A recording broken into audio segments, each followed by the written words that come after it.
맨발의 나에게 평화롭고자 한다면 맨발로 걸어보라고 말하고 싶다. 맨발에는 평화의 날개가 있다.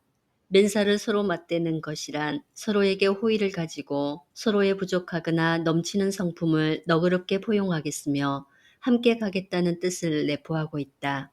나의 맨발이 땅을 딛고 걸으면 나는 땅과 손을 잡는 것이고 볼을 부비는 것이며 두 팔 벌려 서로를 끌어안는 것과 다를 게 없다. 새처럼 조심스러운 발길로 나누는 대화이니 찍히는 발자국마저 새의 것처럼 가벼운 것이리라. 땅을 살피면서 맨발로 걷는 태도는 고와하다. 거칠 리 없고 시끄러울 수 없으며 먼지를 일으킬 리 만무한 발걸음. 숲길과 들길과 둑길과 해변과 가로수길을 맨발로 걷는 풍경을 본 적이 있다면 거기서 평화의 날개짓을 보았으리라. 하루를 보낸 나의 발은 위로가 필요하다. 그러면 나는 우선 따뜻한 물에 발을 꼼꼼하게 씻는 일부터 한다. 발의 아치 부분을 꾹꾹 눌러주면서 마사지하고 발가락 사이사이도 뽀드득 씻고 발 뒤꿈치는 때를 벗기듯 빡빡 문질러준다. 그러면 긴장하고 피로에 찌든 발이 무장해제하고 느슨해지는 순간을 만난다. 오늘도 수고했어. 마음으로 전하는 위로와 응원을 나의 발은 알아차린다. 구릿빛 은은한 스탠드 하나 켜두고 누워서는 스트레칭을 한다. 두 다리를 쭉쭉 뻗어주고 발목을 돌려주고 발가락들을 오므렸다가 펴기를 반복하면 비로소 전신의 혈액이 원활하게 흐르며 시원해진다. 그러고 나서 이완된 상태에서 나는 맨발의 어린 날을 소환한다. 맨발로 지내기 일쑤였던 어린 시절의 여름날들.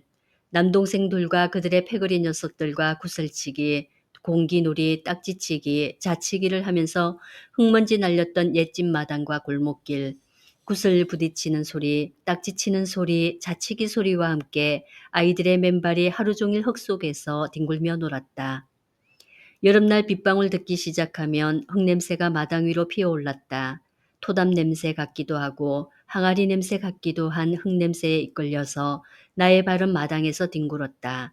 비에 흠뻑 젖어서 몸에 달라붙은 원피스가 거추장스러우면 빨랫줄에 걸어두고 팬티만 입고서 소나기를 온몸으로 맞곤 하였다. 그럴 때면 빗속에서 더욱 초록으로 짙어진 탱자나무들처럼 나는 신명나게 빗속을 뛰어다녔다. 수도가에서 따리를 틀고 있는 파란색 고무 호스를 허공에 대고 수도를 틀어서는 비를 맞고 있는 꽃나무들에게 물을 주는 허무맹랑한 짓을 태어나게 했다. 비가 그칠 무렵 빨랫줄에 걸린 색색의 빨래 집게가 빗방울 매달고 있는 아래에 서서 빨랫줄 가운데를 몇 번 휘감고 우뚝 서 있는 나무 막대기처럼 나도 흠뻑 젖어 있었다. 소나기가 그치면 이내 배가 고팠고 엄마가 마을 우물에서 길어온 우물물에 하얀 설탕을 듬뿍 넣어서 만든 미숫가루 한 대접을 들이켰다. 원기 회복을 한 나는 반건조 상태의 원피스를 다시 걸치고 부엌으로 가는 사이길 그늘에서 소꿉놀이를 시작했다. 여전히 맨발인 채로. 하루 종일 맨발로 지내다시피 했던 그때 나의 발도 지금처럼 고달팠었나. 가만히 생각해본다. 그때는 위로 따위가 딱히 필요치 않았던 것 같다. 놀이를 쫓아다니느라 분주했지만 유쾌했고 자유로웠다. 신발에 구속되지 않았다. 마른 흙, 젖은 흙을 가리지 않고 묻히고 다니느라 발도 발톱 밑도 흙투성이었지만 부끄럽지 않았다. 저녁 때가 되어 집 안으로 들어갈라치면 수도가에서 발을 씻으면 그만이었다. 그런데 그토록 자유롭고 평화로웠던 나의 맨발이 언제부턴가 수줍고 낯설어지기 시작했다. 초등학교 3학년 때까지만 해도 학교를 마치고 동네로 돌아가면 마을 빨래터에서 맨발로 놀았던 기억이 선명하다. 그러고 보니 초등학교 4, 5학년쯤부터는 맨발로 다닌 기억이 없다. 더 이상 맨발로는 다니지 않게 된 이후 나의 발은 늘 신발 속에 머물렀던 것 같다. 마치 맨발로 빗속을 뛰어놀던 때라곤 한 번도 없었던 것처럼. 발이란 늘 신발 속에 있어야 하는 것처럼. 아마도 나는 그쯤부터 남들에게 보이는 나를 신경 쓰기 시작했고 잘 토라졌고 도도당당 새침해졌던 것 같다. 나를 지켜보는 눈이 많아서 대담하게 신발을 벗고 빗속을 뛰어다니는 일이란 있을 수 없는 사람이 되었다. 그렇게 신발 속에서 산 세월이 얼마인가? 반백년이다. 그 오랜 시간 동안 나의 맨발은 항상 신발 속에 있었다. 그 시간을 참으로 잘 견디고 넘기며 지나왔다고 말하고 싶다. 세상에서 가장 재미난 것이 다름 아닌 사람이라는데 한 사람이 사는 삶이란 또 얼마나 많은 이야기를 담고 있나. 그 어떤 삶도 결코 쉽지 않은 고개를 넘고 넘어서 지금에 이르렀을 것이며 한 걸음 한 걸음이 조심스럽지 않은 때가 없었을 것이다. 구두 정장화를 신고서 자신을 틀 속에 구겨 넣어야 하는 세월이 있었을 것이고 운동화를 신고서 하루 24시간이 모자라서 뜬 눈으로 날을 새는 날들도 있었을 것이다. 구두도 쓸모에 따라서 높고 딱딱한 굽을 장착하기도 하고 새 가죽의 발 뒤꿈치와 발가락이 만시창이가 되었던 때도 있었을 것이다. 보다 편하다 싶은 운동화마저 싸구려 해서 고급 운동화에 이르기까지 두루두루 겪으면서 발에 땀이 차도록 걷고 달려야 했던 시간들이 허다했을 것이다.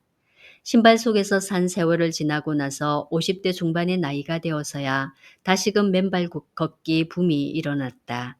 일상에서는 여전히 신발 속에 머무는 발인 채 살아가지만 맨발 걷기를 위해 만들어 놓은 어싱로드에서는 주저없이 신발을 벗는다.